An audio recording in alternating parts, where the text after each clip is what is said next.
घूम रहा है, या जिस तरह से ठाकरे ब्रदर्स हम लोगों ने देखा साथ आए हैं, जो वायदे किए गए हैं, क्या भारतीय जनता पार्टी के लिए या आप लोगों के गठबंधन के लिए ये एक बड़ी चुनौती के तौर पर आप इसको देख रहे हैं? नमस्कार आपको, किशोर जी को, मेरे मित्र किशोर जी, उनको बहुत दिनों के बाद मैं देख रहा हूँ आपके चैनल पे। मैं आपके माध्यम से जनमानस को ये कहना चाहता हूँ, बीएमसी इलेक्शन जो है ये कोई पॉलिसी का, साइन बोर्ड का और कोई यहाँ पे गठबंधन फैमिली का कोई ड्रामा का इलेक्शन नहीं है। 25 साल से जो इलेक्शन के माध्यम से जो ठाकरे परिवार के हाथ में मुंबई म्युनिसिपल कॉरपोरेशन रहा है, उसका सवाल, उसकी अकाउंटेबिलिटी अब बीजेपी करने जा रही है। और जब ये बीजेपी अकाउंटेबिलिटी मांग रही है तो ये लोग अलग अलग किस्म के ड्रामा, अलग अलग किस्म के विषय, यहाँ पे भाइयों का मिलन, परिवारवाद और इन सारी चीजों को लेकर ये लोग ये मुद्दे लेकर आ रहे हैं। मगर मैं एक बात आपके माध्यम से ये स्पष्ट करना चाहता हूँ, क्या ये election is going to be on development and not on basis of propaganda, ये आपके माध्यम से मैं स्पष्ट करता हूं। जी सर।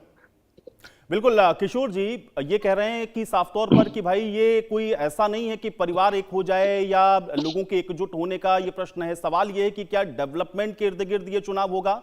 इस पर लगातार हम लोग देख रहे हैं कि राजनीति भी हो रही है, विषय किस तरह के उठ रहे हैं ये हम सबके सामने हैं, लेकिन क्या बीएमसी का चुनाव इन मुद्दों पर ही रहेगा?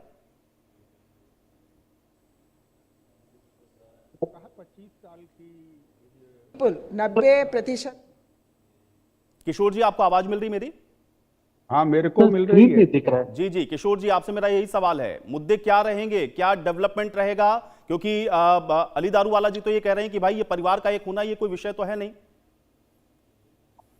किसने बोला विषय है? मराठी अस्मिता का सवाल है, ये तो है ही, क्योंकि मुंबई पर जो कुछ भी है। हाँ, दूसरा एक इन्होंने बोला अली दारूवाला ने कि 25 साल का शिवसेना का राज और उसके पिछले 4 साल से बीजेपी ने जो रूल किया जबरदस्ती। हाँ जी जी सर बोलिए। आवाज नहीं आ जी जी किशोर जी, मुझे आवाज आ रही है, आप अपनी बात रखें। आवाज आ रही है, आवाज आ रही है, अली को नहीं आ रही है, तो मैं क्या करूं अली का? नहीं किशोर जी, मैं सुन पा रहा हूं, आप अपनी बात को रखिए, आप अपनी बात रखिए, आपको सुन रही है, जनता सुन रही है। पा रहा हूं किशोर जी, प्लीज प्लीज बात करिए। हाँ चलो। और देखिए, ये चुनाव तानाशाही के खिलाफ है, मराठी अस्मिता को जिंदा रखने का सवाल है, और क्या ठाकरे ब्रांड बम्बई में इस्टेब्लिश है और रहेगा, इसका सवाल है।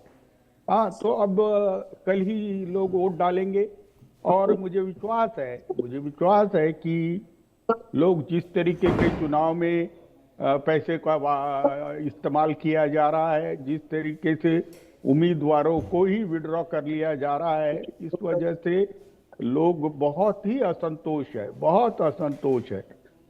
और लोगों ने डिसाइड कर लिया है कि उद्धव ठाकरे जी को फिर से बीएमसी सौंपना है।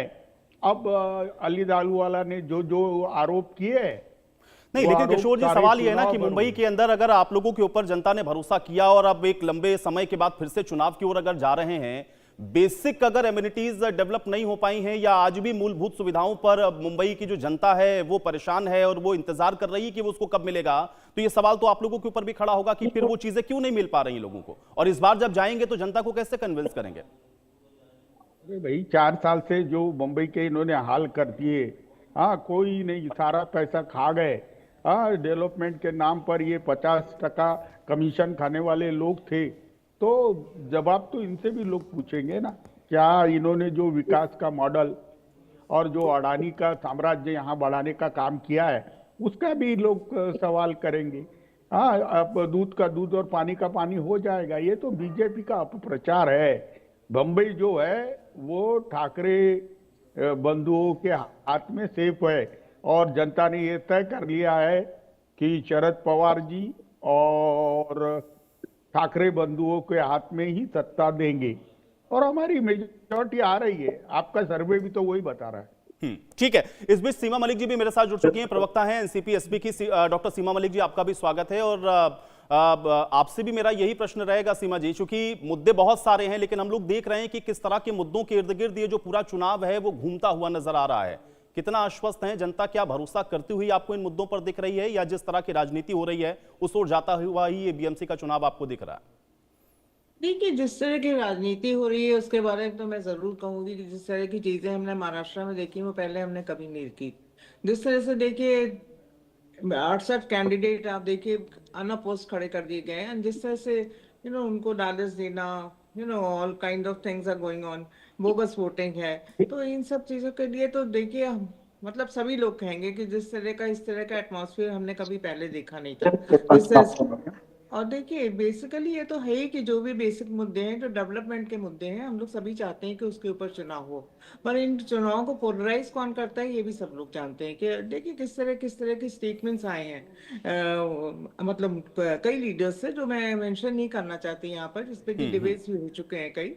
तो देखिए ये सब चीजें तो बेसिकली तो हर आदमी चाहता है कि डेवलपमेंट के मुद्दे पर ही चुनाव होने चाहिए। और मतलब बेसिक बात तो यही है कि जो भी चीजें हैं हम लोग की, हमारी जो डिमांड्स हैं, तो वो कुछ चीजें पूरी होनी चाहिए ना, जो जनता का एक्सपेक्टेशन है। पर देखिए जिस तरह से आप 68 कैंडिडेट्स अनअपोज्ड चुने जाते हैं, और पिछले भी जो पंचायत चुनाव हुए थे उसमें भी हमने देखा था कि एक कुछ लोग थे जो बिल्कुल अनअपोज्ड चुन लिए गए। और वो भी मतलब मैं तो ये कहूंगी कि एक परिवारवाद का एक एग्जाम्पल थे कि वो most of the people were किसी ना किसी की वाइफ या भाभी या माँ थी जो उसमें जो कैंडिडेट।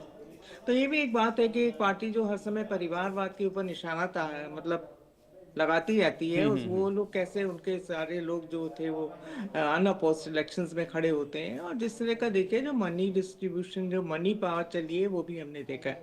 और देखिए मैं आपको ये कहूंगी कि अभी देखिए जो इलेक्शन कमीशन ने, चलिए बहुत अच्छा किया कि उन्होंने बोला कि जो मतलब कम से कम कुछ ऑब्जेक्शन तो उन्होंने किया कि जो भी ये जो किस्तें ये लोग 2 महीने की देने की तैयारी कर रहे थे, उसमें से उन्होंने बोला कि आप ओनली दिसंबर का लाडली बहना योजना में दे सकते हैं।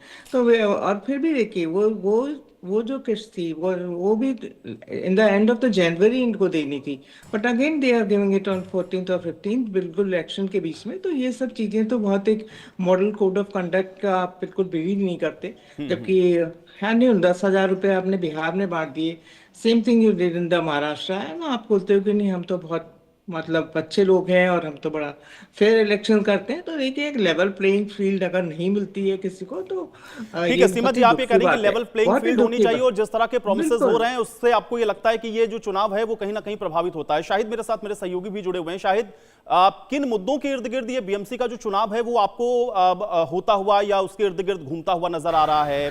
क्या पार्टी पॉलिटिक्स वहां पर दिख रही हैं, या जिस तरह से मराठी हिंदी ये जो अस्मिता का जो सवाल वहां पर उठाया जा रहा है, हिंदू अस्मिता का, क्या उसके इर्द गिर्द है, या वाकई में मुद्दे आपको लग रहा है कि ग्राउंड पर कहीं काम कर रहे हैं, या उसके इर्द गिर्द कहीं ये चुनाव होता हुआ दिख रहा है? ग्राउंड पर क्या है अभी शायद वहां पर?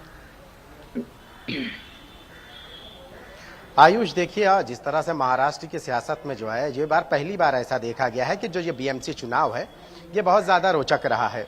आमतौर पर इससे पहले भी देखिए चुनाव होते रहे हैं, समय इतना नहीं लगा।